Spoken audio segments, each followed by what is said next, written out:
Hi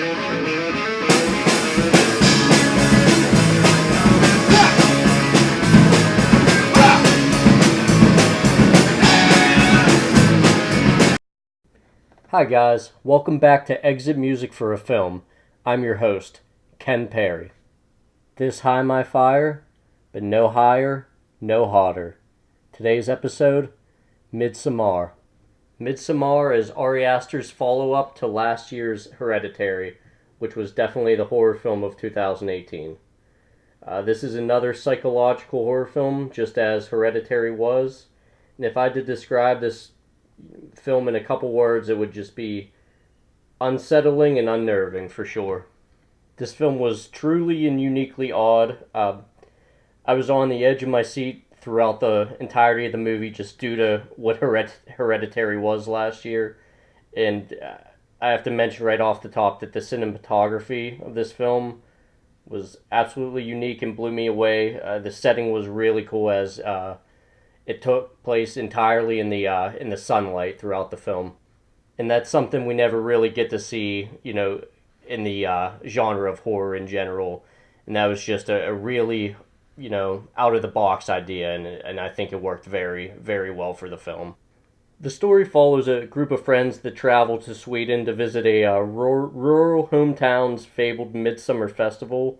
And, it obviously begins as an idyllic retreat to a beautiful land, a beautiful foreign land, but it quickly dissolves into a, increasingly violent and bizarre, almost competition at the hands of what we eventually realize to be a pagan cult.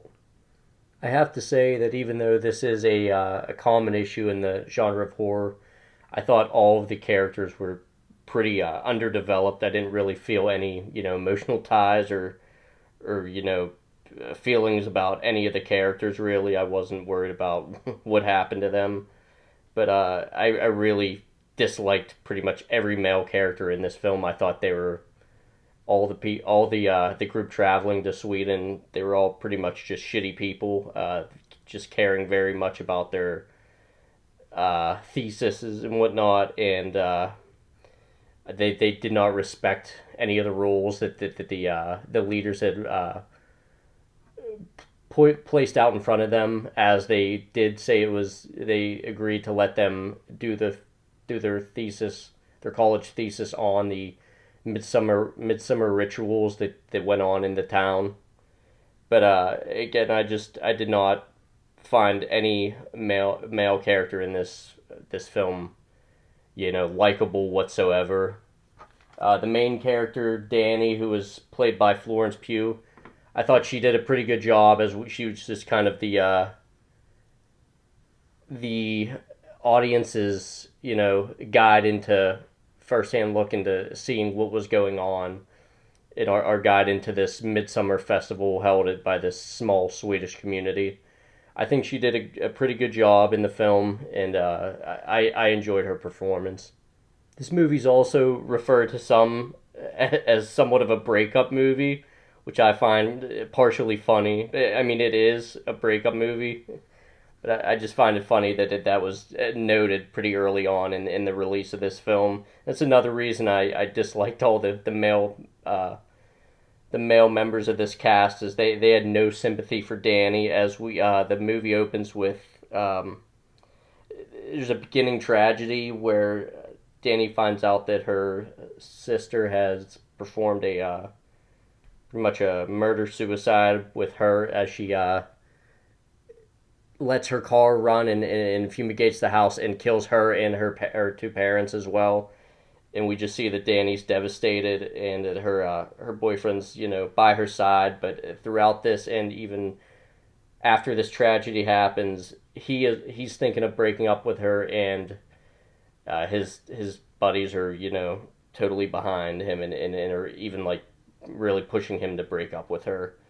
So that's just another reason I highly dislike the male characters in this film. It's just zero sympathy by them at all. Jack Rayner, who played Christian, who was Danny, or Florence Pugh's boyfriend, did what he was supposed to do, what a good guy would do, and he stood beside her after this tragedy. and he stayed with her at least for the time. But it was obvious throughout the film, as we see the couple at the Midsummer Festival, that there really is not much love there at all. Nothing really left of the relationship, and we could see that throughout the movie. If you pay close attention, we could see that the relationship is really quickly depleting and falling apart. Something that surprised me was that this beginning tragedy was almost somewhat of a red herring in the film. I kept, thinking that Danny was going to start seeing visions of her parents or her sister throughout the film, even especially when, the group was taking, psychedelics, mushrooms, and whatnot. And I thought there was going to be much more related to the beginning tragedy, but again, it was almost somewhat of a red herring. I mean, it did have a little bit of, not a little bit, I guess, somewhat of a significance in the end of the film, and what you could take from the end of the film, which we will get into. But I thought it was going to play much heavier of a role as the movie went on, and it just simply did not. I really liked all the visuals and effects that were put into the scene where the group were taking mushrooms when they first arrived to the Swedish village. I thought that was really cool. And then once they got to the actual grounds, which the Midsummer Festival had taken place on, as the film went on, I kept paying attention to like every villager I could, especially with what I remember from the cult members in Hereditary last year. I tried to really pay attention to all the background characters and whatnot, and I just remember thinking like almost each and every villager I saw was just creepy and off-putting, and in different ways. The highlight of the film, the best scene, and I guess, yeah, the scariest scene as well, was definitely the suicide jump of the two elders in the village. You could see what this was leading up to when the two climbed the mountain and everyone stood below, just waiting. Danny was just wondering what was going on throughout the whole time, and the fact that she didn't realize that they were going to jump off was a little bit unrealistic. That she was surprised only when she saw the jump happen. I mean, I know it's you expect it because it's a horror film and whatnot, but I mean you could tell what was going to happen. But it was absolutely terrifying. It was the sickest. It was just very, very realistic for a suicide jump and whatnot. And once the male figure jumped after the female did, the female died on impact, but the male was still alive. He just violently and disgustingly broke his leg, and then one of the leaders pulled out almost like a comedic Looney Tunes Acme sized mallet and just crushed in his skull.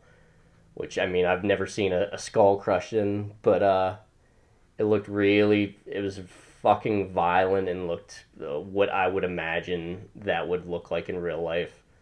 It was super gross, but that scene of just the two elders jumping off the cliff and committing suicide due to the, I think the explanation was they basically came of age. They got to an age where it was time for them they had no more they had no more to give to their cult, I guess. And it was time. It was at an age where everyone plans to pretty much do this and commit suicide, as to not suffer in old age and not have people have the younger villagers wait on you hand and foot. Once you're depleted of any of helping the greater good, you are to I guess jump off this massive cliff and kill yourself. It's a fucked up thought, but it definitely served as the most entertaining and disgusting moment of the film, and graphically enough, it was definitely my favorite part of the film. This movie definitely dragged at some parts, and I think it would have benefited if we would have seen a little bit more action, if we would have seen a couple of the actual death scenes of the main characters. Even though it was very disgusting to see one of large villagers, one of the murderers walking around with Will Poulter's skin on. That was very disgusting and very Texas Chainsaw esque. I would have liked to see a little bit more of the actual action that went into this movie, especially after the character of Josh stole the ritual book that he was told not to touch as he was working to get his thesis done. I just think I would have liked to see a lot more of what befell these characters firsthand. As I've said times before, Ari Aster is one of the most creative and out of the box, and even dare I say dangerous filmmakers we have right now. And I'd be crazy to not talk about both the the sex scene that went down. That was just what the fuck. You're gonna have to watch that one for yourself. I'm not gonna get into that because I don't even know what to say about that scene. I'm sure there's hidden meanings and whatnot, but obviously the goal of this was to get the young girl pregnant by Florence Pugh's boyfriend, Christian. But I don't know exactly why. I guess just to keep the cult growing and moving it, I guess, since this is a festival that only happens once every 90 years. I guess that's something that's held in importance, is to keep populating and whatnot, especially during this time. And then the ending, the bear suit scene, was wild as fuck. Again, there's probably many interpretations that I have not gone down that rabbit hole yet of looking at, but in the end, Christian's character ends up being sewn into basically a bear suit, and is crippled by that point and unable to move, but he is sewn into this giant bear suit, I guess, of the bear's flesh that we see earlier in the film. Uh, Again, why this happens, pagan ritual, I'm not really sure. Again, there's probably many articles we could read about deep dives and things we'll learn later that probably are just make this scene even odder and even creepier. But I'll leave the bear suit scene again. That's at the end of the film, and as we see Josh or not Josh, Christian burns in that bear suit, and that's his fate we see at the end of the film. As Dani, who is crowned the new May Queen, she lets Christian die, just I guess due to the horrible things he has done to her, and she, as being crowned the new May Queen, as a new May Queen is crowned every Midsummer festival that happens every 90 years. She is now put at the center, almost you could say, of this pagan cult, and in a very disturbing way, with her family being gone, she has found a new place in the world, and she has found a new family to call her own, which is the ending takeaways that I got out of this film. That Dani is the new May Queen and has found her people now, and she has she once again has a family, and someone that will love and worship her, as relationships in the past had not worked out that way for her. So all in all, Dani has now found her place in the world, in probably the last place she would have ever thought she would find a home. All in all, Midsommar was a solid and just simply unique horror film. I did like Hereditary better. Ari Aster is one of the most exciting people in film right now. But I like this movie too. I just liked Hereditary a little bit better, as with Jordan Peele. Again, I liked or I guess that was 2017. I like Get Out better than Us this year. But I'm just so, I always appreciate creativity when it comes to the genre of horror, which I feel is just so stale these days. This genre just desperately needed Ari Aster as well as like Jordan Peele. It's almost, I feel like that those two are almost like starting a movement, not even, consciously, but they're starting a movement that, I hope inspires a lot more directors wishing to tackle the genre of horror just in a completely unique and out of the box way. This film had a really intense like dream feeling to it, like as if this could have all been a dream. And I said before, this is almost like if I'd say this is almost like if David Lynch directed pure horror movies. I don't think Midsommar would be far off from, or be a far reach from what we would get out of a David Lynch pure horror film. Midsommar also had heavy Wicker Man vibes, if you ask me. If I had to relate it to one film, or compare it to one film, I think it would be Wicker Man. And I did that last year, as I said. Hereditary. I think you could see a combination of films that it was inspired by, but the biggest one for me was definitely Rosemary's Baby. But yeah, this had heavy Wicker Man vibes, and at the same time being a very unique movie within itself. That's what makes Ari Aster so interesting, so interesting of a filmmaker. And that you got to go into an Ari Aster movie blind. You shouldn't read or research anything beforehand. You're just gonna have a lot more fun going into the movie blind. And there will be plenty of time afterwards to dive into all these theories that accompany Ari Aster films. Okay, it's time for our categories. Who won the movie? I think we have to go with Florence Pugh. I think she did a great job leading us through this horror-filled Midsummer Festival. She did a good job, and her reactions were very authentic. So, and with me hating pretty much every other character in this movie, I have to give it to Florence Pugh as Danny. All right, the Pantheon. The standing of this film within the director's filmography. This is Ari Aster's second film. And as I just said a few minutes ago, I liked Hereditary better than this. So, just like us, this is Midsommar is number 2 out of 2 Ari Aster films. Film fact, despite the Swedish setting, the film was mostly shot in Hungary, actually. See, stream, or skip. I'm always much more lenient with horror movies, as I believe they are the funnest, most fun movie-going experience. Just to have that feeling of dread and fear with a bunch of strangers, I love it every time. And anytime it's a very hyped horror movie, I'm pretty, unless it's a remake or a 10th sequel of something, 10th reiteration of something. If it's something unique like a Jordan Peele Ari Aster movie, I'm almost always going to see it in theaters.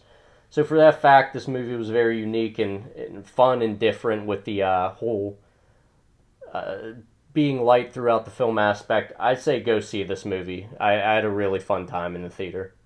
The official Exit Music for a Film ranking, I'm going to give Midsommar an official 6. I was impressed with the film. I liked Hereditary more, and I was just expecting a little bit more out of this film, especially towards the end, and it somewhat fell flat for me. So there, again, I enjoyed it. It's halfway through the year. It's one of my top 5 movies I've seen this year, but it just fell a little bit flat, and it didn't live quite up to Hereditary standards. But I will follow and see anything Ari Aster decides to do in the future. This is a big moment for this podcast. That means for the first time in the show's history, a movie has officially successfully defended the Rosebud, the Exit Music for a Film running championship for the best movie of the year. So, Avengers Endgame has taken down Midsommar. It remains the top movie of 2019 moving forward. So it's a big milestone for the show. Coming attractions, I just have my eyes set on Once Upon a Time in Hollywood coming later this month. Alright guys, thanks for joining me for another episode of Exit Music for a Film. This was Midsommar, And remember, guys, keep going to the movies. We're moving!